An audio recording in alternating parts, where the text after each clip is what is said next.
Hola con todos, hoy les hablaré acerca de las señales discretas con el Arduino SP32.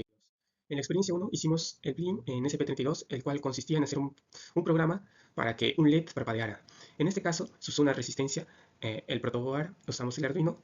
Una vez teniendo estos materiales, procedimos a hacer las conexiones. Del ánodo del LED le sacamos al pin 5 en este caso, y de la resistencia le mandamos al GND.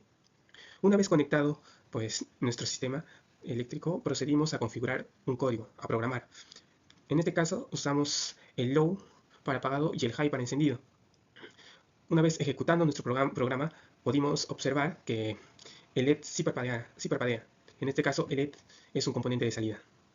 Luego se nos pidió que pues, una vez que el LED se apagase, en la pantalla saliera apagado y cuando encendiera, asimismo, para lo cual usamos el Serial Paging 9600 y el Serial Printing. En este caso, en el high iba a ir lo que era la palabra encendido dentro de paréntesis y corchetes. Asimismo, en lo que era el Digital White Low, que sería el Serial Printing entre paréntesis y comillas apagado. Una vez configurando eso, ejecutamos nuestro programa y observamos que en pantalla, cuando apaga el LED, muestra que apagado y cuando enciende, muestra encendido. Esto nos da un conocimiento claro para poder abordar más las demás experiencias. Bueno, para la experiencia 2, el objetivo fue controlar varias redes digitales al mismo tiempo. En este caso, utilizamos 8 LEDs, lo conectamos al protoboard, conectamos 8 resistencias en total para proteger a los LEDs. En este caso, en el Arduino realizamos la programación y teníamos como objetivo que primero se enciendan los pares, luego los impares, y luego se apagaran los pares y luego los impares. En este caso, el tiempo fue de 500 milisegundos y más tarde comprobamos con un tiempo de 100 milisegundos para la que la secuencia fuera un poco más rápida, ¿no? En este caso, también modificamos el código para que esta vez los LEDs fueran de ida y de regreso, haciendo un efecto de barrido de luces. Este procedimiento nos permitió entender cómo trabajar con varias salidas digitales y de cómo estructurar un código para manejar secuencias y patrones de encendido. Mi nombre es Yosechi Valentino Pizarro, Honda, y en esta parte les voy a hablar de la experiencia 3, las entradas discretas. Eh, en la tercera práctica trabajamos con entradas digitales mediante pulsadores. Aquí aprendimos que es necesario utilizar resistencias pull-up o pull-down para asegurar que el pin del SLSP32 siempre tenga un valor lógico definido y evitar lecturas erróneas. Primero, programamos un circuito donde un LED se encendía únicamente mientras el botón estaba presionado y se apagaba al soltarlo. Luego luego hicimos una variante en el que el LED cambiaba el estado cada vez que se presionaba el botón, alternando entre encendido y apagado. Y finalmente, programamos la activación de la resistencia pull-up interna en el ESP32, lo que simplificó el circuito. Esta práctica permitió comprender cómo funcionan las señales de entrada, su estabilidad y forma en que se integran en la lógica del control, lo cual es fundamental en aplicaciones donde se intervienen sensores o botones de mando. Luego venimos con el uso del microcontrolador para escribir la palabra pesada.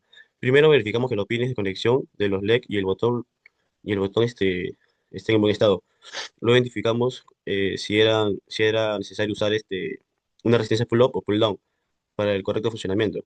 Después realizamos el armado en el protoboard, conectando los componentes y el microcontrolador. Y luego desarrollamos el código en el Arduino para que los LEDs se enciendan y así la secuencia sea de ida y regreso. Finalmente, catamos el programa a la placa, verificamos su funcionamiento y comprobamos que sí, eh, sí cumplía con lo esperado, que era escribir la palabra pesada. Gracias. Experiencia número 4, que son las aplicaciones en equipo pesado, los retos. El reto no consiste en el arranque del vehículo. En este reto simulamos el arranque de un vehículo utilizando un pulsador y un LED en la plataforma Tinkercad. En este caso, el pulsador representa la llave de encendido y el LED el motor. El procedimiento fue programar que al mantener presionado el botón se encendiera el LED durante un tiempo definido con el comando de ley, que en este caso fue de 5 segundos. Para lograrlo, primero armamos el circuito en el protoboard con el pulsador y el LED. Luego escribimos el código con una condición de if para detectar la señal del botón y finalmente verificamos el funcionamiento en el simulador de Tinkercad. En este caso, esta práctica nos enseñó cómo relacionar una entrada con una salida, simulando el arranque de un vehículo. En el reto 2 consistía en luz direccional. En este reto trabajamos con un pulsador y un LED para simular una luz direccional de un vehículo. El procedimiento consistió en programar que al presionar el pulsador, el LED comenzara a parpadear de manera continua, alternando entre encendido y apagado gracias al uso del Digital Write y Delay dentro del código. Armamos el circuito con el pulsador y el LED en el protoboard, probamos la lógica en el Tinkercad y después lo implementamos y lo simulamos en el software, ¿no? Esta práctica nos mostró cómo una señal de entrada puede activar una salida cíclica, tal como ocurre en un sistema real de luces direccionales. Por último, el reto 3 consistía en enclavamiento, start y stop. En este caso simulamos un enclavamiento muy usado en equipos pesados, para ello conectamos dos pulsadores, uno como start y otro como stop, y un LED que representaba un actuador. El procedimiento fue programar que presionar el botón start, el LED se encendiera y se manteniera encendido, y que solo se apagara cuando se presionara el botón stop. Para conseguirlo en el código usamos condicionales como if, para detectar qué botón estaba siendo presionado y asignar el estado correspondiente al LED. Primero diseñamos el circuito en Tinkercad. En este caso comprobamos que el LED respondía como un actuador real, y este reto nos ayudó a cómo funcionan los sistemas de control de maquinaria, donde siempre hay un botón encendido y otro apagado para que se garantice la seguridad en una operación.